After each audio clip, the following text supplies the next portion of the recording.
하나님 말씀은 구약성경 잠언 13장 4절에서 6절까지입니다. 한 목소리로 함께 읽겠습니다.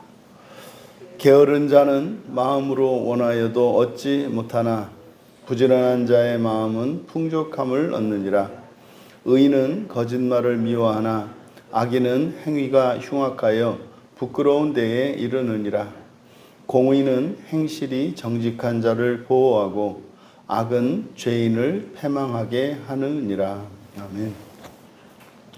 결단하고 행하고 은혜를 기다리라. 결단하고 행하고 은혜를 기다리라 라는 제목으로 말씀의 은혜를 나누고자 합니다. 먼저 게으른 자는 마음으로 원하여도, 이제 마음이라고 번역된 것은 목숨, 네페시입니다. 네페시. 그래서 마음은 정확한 그 단어가 있기 때문에 이 네페시는 우리가 목숨으로 번역하고 있습니다. 이제 성경에는 뭐 사람, 영혼, 마음, 뭐 정신 여러 가지로 번역되고 있어서 성경의 의미가 잘 드러나지 않고, 이제 뭐 설교를 할 때는 그 뜻을 풀어서 설명을 해야 되니까 그때 네페시의 의미가 이런 뜻입니다 말할 수 있겠습니다만은, 성경을 이제 성경의 한 단어를 이제 뭐 독자들의 편의를 위한 것이기는 하겠습니다만은, 이제 단어들을 이렇게 이제 해석한 의미들로 이렇게 번역을 해 놓아서 사실은 성경을 읽으면 생각을 해야 되거든요. 그러니까 네페시라고 하는 말이 쓰였을 때 본문에 따라서, 그리고 그 문맥에서 어떤 의미로 쓰일까, 이제 그것을 이제 생각하면서 읽도록 하는 것이 사실은 이제 성경인데, 이거를 이제 잘못됐다라기보다는 의역을 해 놓은 경우에는 사실은 성도들로 하여금 생각하게 하시려고 하는 하나님의 뜻이 방해를 받습니다. 그래서 뭐 지금 우리말 성경 중에 쉬운 성경이나 뭐 세번역 성경이나 이런 것들을 뭐 요즘에 많이 이제 예배용 성경으로 사용하는 경우들이 많이 있는데, 사실 이제 개인적으로 예배용으로 사용하는 것은 적절하지 않다고 생각을 해요. 그냥 읽을 때, 통독할 때는 괜찮죠. 통독할 때는 의미를 조금 더 좀 알기 쉽도록 번역해 놓았으니까. 하지만 사실 성경 본연의 목적은 그 안에 있는 내용을 우리에게 주지시키고 그 지식만을 전달하는 게 주 목적이 아니라, 사실은 주된 목적은 뭐다? 생각하게 하는 거거든요. 생각하고 느끼게 하는 거거든요. 그러니까 우리가 몸으로 경험하고 또 우리들이 정말 가지고 있는 가치관과 생각, 이런 것들을 바꾸기 위한 책이 성경이기 때문에, 그래서 성경을 가지고 생각하고 느끼고, 실제로 뭐 세상에 있는 모든 사람들의 그 경우의 수와 사람들이 느낄 수 있는 감정이며 지혜며 모든 것이 이 안에 사실 다 들어가 있거든요. 근데 이제 이것들이, 이런 의역들이 오히려 방해를 한다. 어쨌든 이제 마음으로 번역한 네페시 때문에 좀 장황하게 이야기를 늘어놓았습니다만, 본문으로 다시 집중을 하면 여기 4절에 전반절에 그리고 후반절에 마음이라고 번역된 단어는 네페시, 그래서 그냥 원래적인 의미로 목숨이라고 번역한다. 그러면 게으른 자는 마음으로 이렇게 되지 않는 거예요. 이걸 이제 마음으로 번역을 해 놓으니까 이렇게 되는데, 그대로 직역하면 그러니까 게으른 목숨입니다. 그러니까 여기서 네페시는 어떤 의미겠어요? 사람을 나타내는 거잖아요. 그러니까 게으른 목숨은, 이때는 사실은 이제 사람을 나타내요. 그래서 게으른 목숨은 원하여도 얻지 못하나, 그대로 직역하면 원하는 것으로부터 아무것도 없다. 원하는 것으로부터 아무것도 없다. 그리고 부지런한 자의 마음은 이렇게 되어 있는데, 목숨이죠. 부지런한 자들의 목숨은 풍족함을 얻느니라. 그래서 풍족함을 얻는다라고 하는 이게 다쉔, 살찐다예요. 살찌다, 기름지다. 그러니까 원래 이제 살찌고 기름지는 게 옛날에는 풍족한 거였잖아요. 요새 바뀌었지 않습니까? 요새는 살찌면은 이게 풍족한 게 아니라 뭐 가난한 줄 알더라고요. 뭐 요즘에는 뭐 이렇게 살찐 사람들이 가난하고 뭐 이렇게 부유한 사람들이 뭐 이렇게 말랐다나요? 근데 그래서 그대로 살찌다 이제 그런 의미죠. 좋은 의미입니다. 긍정적인 의미인데 근데 살찌는 게 마냥 좋은 건 아니거든요. 이게 이제 지나치게 살찌면 이건 과한 것이기 때문에 그래서 그냥 풍족하다 이런 의미를 가지고 씁니다만 왜? 옛날에 살찌는 일은 굉장히 어려웠어요. 우리도 그렇지 않습니까? 뭐 한 50년 전만 해도 그냥 통통하기만 하면 성공한 것 같은 이제 그런 때가 있었죠. 그래서 그대로 직역하면 부지런한 자들의 목숨은 기름지게 되고야 말 것이다. 다시 한번 전체를 읽어드리면 게으른 목숨은 원하는 것으로부터 아무것도 없다. 우리말 성경에 얻지 못하다, 얻는다라고 이제 번역했습니다만은 여기는 아인이라고 하는 부사를 이렇게 이제 의역을 한 거예요. 동사가 생략될 때는 하야 동사. 그래서 게으른 목숨은 원하는 것으로부터 아무것도 동사가 없어요. 그러니까 없다.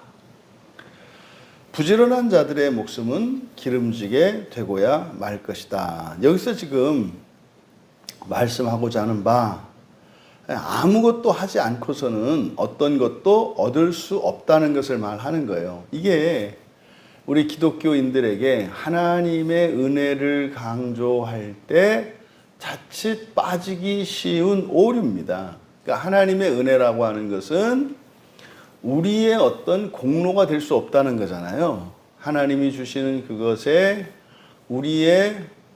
우리가 거기에 어떠한 공로도 끼칠 수 없다. 그러니까 전적으로 하나님이 주시는 거다. 그리고 그거는 무한한 가치가 있는 거다. 그러니까 사람의 힘으로는 다다를 수 없는 무한한 가치를 가진 것이고, 그리고 그것이 값없이 거저 하나님이 주권적으로 주시는 거다. 이게 예수 그리스도로 말미암는 거잖아요. 그것이 이제 잘못 오해돼서 그러니까 뭐 하나님의 은혜는 그냥 값없이 거저 주시는 것이니까 그냥 하나님이 마냥 주실 때까지 기다리면 되는 거다. 우리말 속담에 감나온 밑에서 감 떨어지기를 기다린다 하는 것처럼 말이죠. 그런 오해들이 있단 말이에요. 오늘 본문은 그것을 말하죠. 그러니까 게으른 목숨은 원하는 것으로부터 아무것도 없다. 그러니까 이 게으르다라고 하는 것은 뭐다? 안 하는 거라고요. 안 하는 거. 그러니까 자귀가 없는 거예요. 그러니까 원하는 것은 있는데 그것을 위해서 어떠한 실천도 없어요. 그러면 얻을 수 없다 이 말이에요. 없다. 그런데 여기서 부지런하다. 부지런한 자들의 목숨은 기름지게 될 것이다. 그러니까 앞에 원하는 것으로부터 게으른 목숨에 대해서, 게으른 사람에 대해서 이야기를 했는데 뒤에 부지런한 자, 이게 부지런하다라고 하는 말이 앞에서도 이제 뭐 여러 번 나왔습니다만 하루츠라고 하는 말인데 이 하루츠의 그 사전적인 의미는 이게 날카롭다, 예리하다, 또 동사로는 여기서 부지런하다 이런 의미로 쓰여요.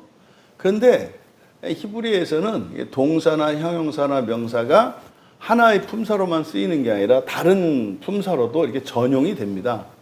그러면 이 하루츠가 명사로 쓰일 때에는 엄격한 결정이라는 뜻이 돼요. 엄격한 결정, 그러니까 단호한 결정, 굳센 결정 이런 뜻이에요. 엄격한 결정. 그러니까 부지런하다라고 하는 그 말의 의미는 그 부지런함은 우리가 생각할 때 부지런함이라고 하는 것은 즉각적으로 행동하고 해야 될 일들을 빨리빨리 제때 처리하는 것을 부지런하다라고 하잖아요. 그러니까 게으른 것은 늦추는 걸 말하는 거거든요. 그러니까 안 하는 건 없어요. 해야 된다고요. 근데 늦춰서 하는 게 게으름이거든요. 그러니까 최고의 게으름은 뭐겠습니까? 그러니까 지옥에서 다 하는 거예요. 그러니까 사는 동안 해야 될 일을 안 하고 지옥에서 하는 거. 이게 최고의 게으름이거든요. 근데 그보다 덜 게으름은 이제 살아있는 동안 해야 될 일을 그때 하는 게 아니라 조금씩 늦춰서 하는 겁니다. 그러니까 사실은 성경에서 이 게으름과 부지런함을 가지고 종말론적인 의미를 우리가 유추해 볼 때 이 세상을 살아가는 동안 즉각 할 때 해고 이것이 지옥이 남아있지 않은 증거고, 자꾸 뒤로 늦추고 게으르고 하는 이것은 지옥이 남아있다고 하는 어떤 증거가 될 수가 있어요. 성경에서 가르쳐 주는 걸 보면. 그러니까 단순히 부지런해야 된다, 게으르지 마라, 이것이 이제 어떤 현세적인 도덕윤리가 아니라 성경에서는 분명히 종말론적인 의미를 가르쳐 준단 말이에요. 그러니까 이렇게 게으름이라고 하는 것은 하지 않는 거야, 그때 즉시. 근데요, 어차피 해야 된단 말이에요. 그러면 여기서 이 부지런하다라고 하는 것은 결국 뭡니까? 그렇게 하는 것인데 엄격한 결정, 결단이죠. 결단이 먼저 있어요. 어떤 일을 하겠다라고 하는 결단이 먼저 있죠. 그러니까 무엇을 하기로 한 결정의 결과로 부지런함이 나오는 거죠. 그러니까 부지런한 사람들은 하기로 합니다. 그것을 하기로 먼저 결단하는 것이 마음에서 일어나요. 그리고 나서 그것을 실천할 때 부지런한 게 되잖아요. 그러니까 지금 4절에서 말하는 건 뭡니까? 원하는 게 있어요. 근데 아무것도 하지 않으면 원하는 것에 어떤 것도 얻어지지 않는다 이 말이에요. 아무리 좋은 아이디어가 있고 아무리 정말 위대한 꿈을 꾸는데 그것을 위해서 결단하지 않는다면, 그리고 실천하지 않는다면 아무것도 얻을 수 없다. 그러니까 어떻게 해라? 여기서 우리가 얻을 수 있는 교훈이 뭡니까? 먼저 어떤 소원이 있다면 그것을 이루기 위한 결단을 먼저 해야 되는 거죠. 결단을 먼저 해라. 그럼 어떻다? 결단하고 행해라. 실천하라는 거죠. 이게 부지런한 걸 말하는 거예요. 그러니까 결단해서 실천해라. 확고하게 결단하고 그리고 실천해라. 그럼 어떻다? 반드시 기름지게 될 것이다. 수동태예요. 그러니까요, 결단하고 부지런하는 것과 결과 사이에는 하나님의 은혜가 들어가요. 요 사이에는. 그러니까 우리가 예수를 믿지 않는 사람들은 자신의 능력, 자신들이 거기에 투자한 시간, 수고, 재능 이런 것의 결과물로 나오잖아요. 그것도 사실은 복된 거잖아요. 노력한 만큼 얻는 것도 이것도 은혜란 말이에요, 사실은. 근데 예수님을 믿고 하나님과 언약 관계 속에서 살아가는 사람들은 우리에게는 해야 될 일만 있고 해야 되는 그것과 하는 그것과 결과 사이에는 은혜가 있어요, 우리는. 이게 신앙인들의 삶의 자세잖아요. 그러니까 이것과 이것 사이에는 그러니까 믿음으로 연결되어 있는 하나님의 은혜가 있다고요. 그래서 어떻게 해라? 확실하게 결단하고, 소원하는 게 있다면 확실하게 결단하고, 그리고 어떻게 해라? 실천해라. 그러면 반드시 기름지게 될 것이다. 이건 약속이에요. 하나님이 그렇게 해주시겠다는 거죠. 이어 5절에 의인은 거짓말을 미워하나 악인은 행위가 흉악하여 부끄러운 데 이르니라. 지금 여기서 이제 의인을 4절과 연결 지으면 의인의 한 속성을, 그러니까 의인의 기준 뭘로 보고 있는 겁니까? 게으르지 않고 부지런한 거예요. 의인의 속성을.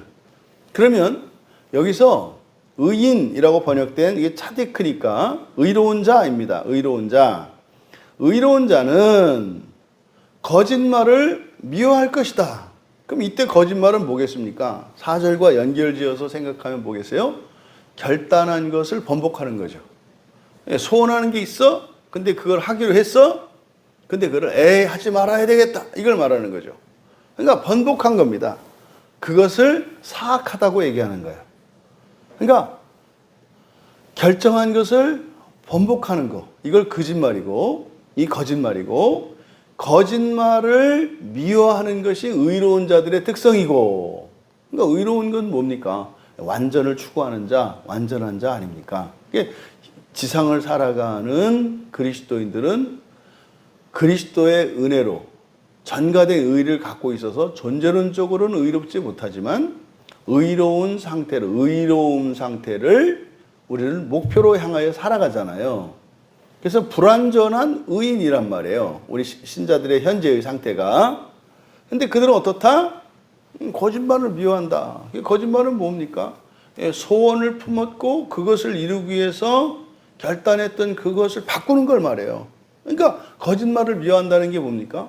소원을 이루지 못하는 것을 미워한다는 뜻이에요. 내가 목표한 것을 얻지 못하는 것을 미워한다는 뜻이에요. 근데 사악한 자는 그러니까 뭡니까? 거짓말하는 자예요. 이때 거짓말이라고 하는 것은 앞에서 얘기하는 부지런한 결단과 관련되어 있다. 그러니까 해야 되는 것을 하지 않는 거죠. 그러니까 이것이 5절에 의로운 자는 4절에 부지런하는 자와 5절에 사악한 자, 악인이라고 되어 있는 라샤이기 때문에 사악하다라고 사악한이라고 번역한 겁니다. 그러니까 이 사악한 자는 4절에 게으른 자와 연결시키고 있는 거예요. 그러니까 그런 사악한 자는 5절에서 보니까 뭡니까? 거짓말하는 자. 그러니까 소원하는 것을 위해서 결단하고 하기로 했던 것을 바꾸는 것을 사악하다고 하는 거예요. 행위가 흉악하여 밑줄 치시고 여기서 행위가 흉악하다라고 번역한 단어가 바시라는 말인데 악취나다라는 뜻이에요. 악취나다. 고약한 냄새가 나다. 그리고 뒤에 부끄러운 데에 이르니라 하페르 수치를 당하다입니다. 수치를 당하다. 근데 둘 다 히피령이에요. 사역형. 그래서 행위가 흉악하다라고 번역한 단어는 악취나게 하고 이렇게 되죠. 악취나게 하고. 그리고 부끄러운 데에 이르니라 라고 하는 하페르는 부끄러움을 또는 수치를 당하게 할 것이다. 히피령은 뭐뭐 하게 하다 이렇게 되니까 의로운 자는 거짓말을 미워할 것이며 사악한 자는 악취나게 하고 부끄러움을 당하게 할 것이다. 뭘요? 자기 인생을요. 이런 거죠. 그러니까 결국 의로운 자라고 하는 것은 결정한 것을 지키고요. 자기가 결정한 것을 끝까지 지켜서 행하고요. 그러니까 부지런하다 이 말이에요. 그러면 게으른 자들은 지키지 않는다는 거죠. 그럼 그 결과가 어떻게 됩니까? 의로운 자들, 부지런한 자들의 결과는 향기가 나고 명예로울 것이며 그리고 사악한 자들, 거짓말하는 또 게으른 이 사악한 자들은 악취가 나게 될 것이고 그리고 수치를 당하게 될 것이다. 그러니까요, 명예와 수치, 향기와 악취라고 하는 것은 소원을 가지는 것, 그리고 그 소원을 이루기 위해서 확고하게 결단하고 실천함으로 부지런한 것. 그랬을 때 그의 인생이 향기나게 될 것이고 명예롭게 될 것이다. 그렇지 않은 것이 사악한 거다. 이때 사악하다 라시아라고 하는 것은 범죄하다라는 뜻이라고 그랬잖아요. 범죄하는. 그러니까 여기서 범죄는 뭡니까? 자기의 무슨 사회에 이렇게 악을 끼치는 것이 아니라 자기 인생에 대해서 악취나게 하고 수치스럽게 하는 것. 그 또한 사악한 범죄하는 것이다 라고 말하는 겁니다. 그리고 6절에 공의는 행실이 정직한 자를 보호하고 악은 죄인을 패망하게 하느니라. 여기서 공의라고 번역한 단어는 체다카, 의입니다. 의. 우리는 의하면 딱 떠올려야 되는 게 사람의 의, 하나님의 의 그랬어요. 사람의 의, 위대한 인물, 성인, 군자, 위인 되는 거, 위인 이게 이제 사람의 의잖아요. 그죠? 하나님의 의, 그러면 이것은 신적인 의를 말하고 신이 되는 것을 말해요. 하나님의 의라는 것은. 그래서 사람의 의와 하나님의 의가 완전히 나타나 우리에게 모범이 되주신 분이 예수 그리스도시란 말이에요. 그러니까 예수 그리스도는 사람의 완전이요, 하나님의 완전이시거든요. 근데 아직 예수 그리스도께서도 하나님의 완전에는 이르지 않으셨어요. 그걸 성경에서 뭐라고 한다? 보좌 우편에 앉으셨다고 얘기한다. 보좌 우편에 앉으셨다는 얘기는 참 하나님이시고 참 사람이시며 참 세상이신 하나님께서 지상을 사시는 동안은 참 사람으로서 모범을 보여주시고 참 하나님으로서는 우리에게 참 하나님의 의를 전가시켜 주셔서 당신이 죽어주시고 하나님의 의를 예수 그리스도를 믿는 자들에게 나누어 주셔서 모두 다 함께 완전한 하나님의 의에 이르기를 기다리고 계신다. 이게 부활을 기다리시는 거예요. 그러니까 부활은 똑같이 기다리세요. 예수님도 부활을 기다리시고 지금 낙원에 가 있는 영혼으로 있는 신자들도 부활을 기다리고 심지어 지옥에 있는 이들도 부활을 기다리고 살아가는 성도들도 사실은 부활을 기다려요. 이게 살아있는 성도들이 부활을 잘못 착각해서 이 세상의 행복과 이 세상의 의로움, 사람의 의를 부활과 맞바꾸는 거죠. 이게 신앙이 세속화되는 겁니다. 여기서 어쨌든 체데카는 그래서 그냥 의라고 해야 된다. 공의라고 번역한 이유는 캐톨릭의 영향을 받아서 그래요. 이게 이제 법정적 개념으로 이렇게 했기 때문에 그래서 의. 그래서 여기서 하나님의 의가 되겠죠. 그래서 의는 행실이 정직한 자를 이렇게 되어 있습니다만 행실 마찬가지로 데레크입니다. 주로 자문에서 행실이라고 번역한 것은 길을 의미하는 데레크의 의역이다. 그래서 정직한이라고 한 이 단어는 톰이거든요. 톰은 흠이 없는 옥에 한 점 흠이 없기를 그래가지고 옥간음이라고 그 부모님 이름을 지어주셨다고 하거든요. 근데 그때 옥에 한 점 흠이 없기를 아마 맹자에서 나온 말인지 성경에서 나온 말인지 모르겠습니다만 그게 사실은 이제 맹자에서 나오는 말이거든요. 근데 좋은 말이죠. 이게 이제 뭡니까? 그리스도인의 완전 성화 뭐 이런 의미가 되겠죠. 그러니까 여기서 정직한이라고 번역한 이 톰은 흠 없는 이런 뜻이에요. 흠 없는. 그래서 온전한. 그래서 그대로 직역하면 의는 흠 없는 자의 길을 지키며 이렇게 되는 거예요. 그러니까 행실이가 아니고 의가 주어고요.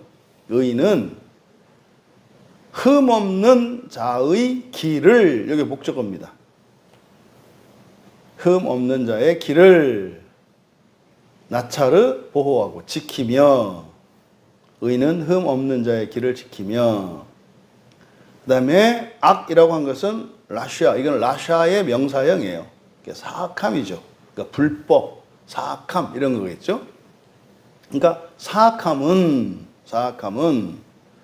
죄인을 여기서 패망하다라고 번역한 단어가 샬라프거든요. 이 샬라프는 비틀다, 왜곡시키다 이런 뜻이에요. 비틀다, 왜곡시키다. 그래서 사악함은 죄인을 왜곡시킬 것이다.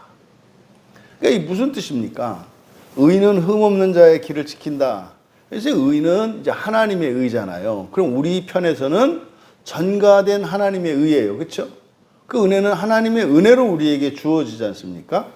그럼 말하자면 예수를 믿는 사람들은요, 다 하나님의 의가 있어요. 그 핵심이 성령이시고, 또 그 의가 이렇게 딱 분량이 정해져 있는 게 아니라 계속해서 커진단 말이에요. 그러면 이 하나님의 의라고 하는 것은 은혜로 주어지는 것인데, 은혜로 주어지는 것이니까 뭡니까? 그냥 하나님이 그냥 주시는 거예요. 그냥 주시는 거라고. 그러니까 뭐 그런 거 있지 않습니까? 매일 아침이면 해가 뜨잖아요. 햇빛이 비치잖아요.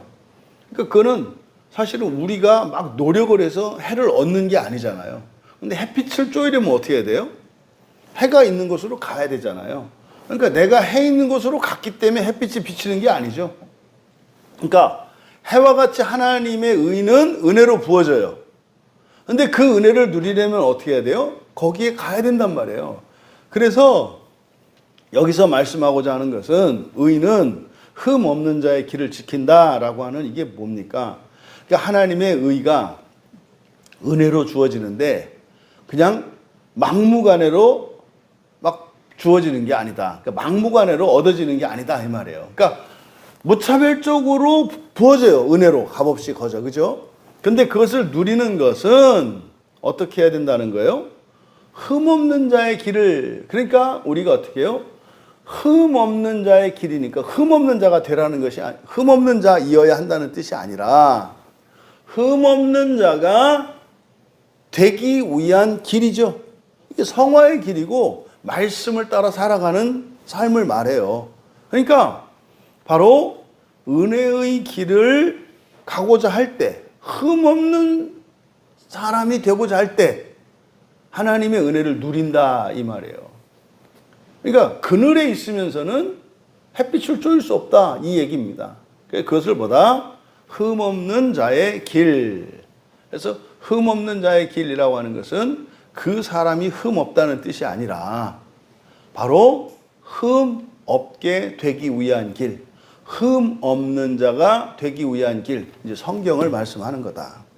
그러면요, 바로 의인은 그 성경을 읽으면 뭐 우리가 주일에도 살폈던 것처럼 그냥 된단 말이에요. 따라가면 된단 말이에요. 하나님의 말씀만 따라가면 된다고요. 하지만 그것이 우리의 공로가 될 수는 없는 거다. 그렇죠? 그래서 맨 앞에 앞에서 4절에서 이야기했던 것처럼 게으른 목숨은 아무것도 얻을 수 없다 그랬지 않습니까? 그러니까 하나님의 은혜가 부어진다 하더라도 은혜의 자리에 가야 한다 이 말이에요. 은혜의 자리에 가야 한다. 은혜의 자리에 가는 게 뭐다? 바로 그것이 흠없는 자의 길이다. 또 사악함은 죄인을 왜곡시킨다 그랬는데 사악함은 뭐라 했습니까? 범죄하는 거라 그랬죠. 불법을 행하는 것, 범죄하는 것. 이게 사악함이거든요. 그러니까요, 불법을 행하면, 다시 말해서 죄를 지으면 어떻게 된다는 거예요? 죄인을 더욱 왜곡시킨다는 거예요. 그래서 죄를 지으면 지을수록 더 죄를 잘 지을 수 있는 사람으로 변해간다는 뜻이에요. 그러니까요, 흠없는 자의 길을 가면 갈수록 점점점 흠 없어지고 하나님의 형상을 회복하고 닮아가. 이게 의의 핵심이다 이 말이에요.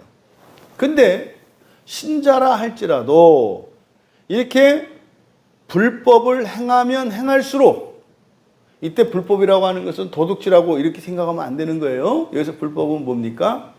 흠없는, 다시 말해 성화의 삶을 살지 않는 거예요. 이게 앞에 4절에서 이야기했던 게으름이란 말이에요.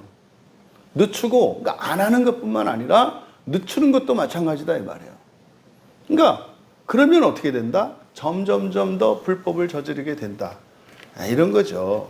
성경을 보던 사람이 안 봐. 이거를 여기서는 사악함이라고 하는 거예요. 예배에 나오던 사람이 예배에 안 나와. 이걸 사악함이라고 한다 이 말이에요. 근데요, 예배 꼬박꼬박 나오고요. 예, 정해진 시간에 나오고요. 더 앞당겨 나오고요. 예, 성경을 더 열심히 보고요. 이거를 부지런하다라고 얘기하는 거다 이 말이에요. 이게 뭡니까? 이게 흠없는 자의 길이고 이것이 의인의 속성이라고 말하는 거예요. 의인은 존재론적으로 완전하다는 뜻이 아니에요. 의로운 자는 뭡니까? 의로워져 가는 자예요. 의롭게 될 수 있게 해주신 그리스도의 은혜로 말미암아 성령을 의지하여 의롭게 되어가는 자, 이게 현재의 의로운 자입니다. 그래서 전체적으로 정리를 하면 우리가 소원을 품고 결단하고 행할 때 이게 부지런한 거죠. 뭐한다? 은혜가 흘러온다. 부어진 은혜가 나에게 흘러오는 것은 또 다른 거예요. 은혜가 부어지는 것과 은혜가 나에게 흘러오는 것은 다르다. 은혜가 나에게 흘러오려면 어떻게 해야 된다? 소원을 품고 결단하고 부지런히 행해야 한다. 그러면 하나님의 의가 은혜로 부어져요. 그럼 어떻다? 그냥 자연스럽게 선한 열매를 맺게 된다. 선한 열매를 맺으면 나 자신에게서, 나의 인생에게서, 내가 있는 모든 곳에서 어떻게 해요? 그리스도의 향기를 풍길 것이고 그리고 영광스럽게 명예롭게 될 것이다. 우리가 기억해야 합니다. 은혜를 추구하는 자에게는 은혜가 날마다 더해질 것이요. 은혜에서 멀어지면 불법을 행하는 거죠. 점점 더 불법을 행하게 될 것이다. 은혜, 죄, 부익부, 빈익빈 맞습니다. 소원을 품으시고 결단하고 행하여 살아가신다면 그 다음 우리가 해야 될 일은 은혜를 기다리는 일이에요. 반드시 부어집니다. 반드시 부어집니다. 은혜의 시간은 어떻다? 구원의 시간이다. 나에게 숨겨졌던 완전함을 위한 구원이기도 하고 나를 통한 내 주변에 있는 공동체의 구원을 위한 것이다. 그 인내의 시간, 그것이 우리의 믿음을 달아보는 시간이에요. 기다리면서 나의 믿음의 실상을 보게 되고 나의 믿음의 실존을 우리가 깨닫게 됩니다. 믿음은 흔들리는 게 아니에요. 흔들리는 게 아니에요. 그런데 기다리는 동안 우리의 믿음의 길이와 크기와 무게가 드러납니다. 그러면요, 더 커질 수 있게 되는 거예요. 알아야 더 커지죠. 오늘 하루도 그렇게 거룩한 소원을 품으시고 부지런히 살아가시되 은혜를 기다리시고 은혜의 열매를 맺는 우리 모두 되시기를 주님의 이름으로 축원합니다. 존귀하신 하나님, 오늘 하루도 영광스럽고 거룩한 소원을 품게 하시고 그 소원을 행하기로 굳게 결단하며 그것을 실천하며 부지런히 살아갈 때 반드시 하나님의 은혜가 부어질 것을 믿습니다. 기다리며 믿음이 자라게 하시고 참으로 하나님 자녀로 살아가는 영광스러운 인생을 경험하는 이 한날 또한 평생이 되게 하옵소서. 감사하며 예수님의 이름으로 기도하옵나이다.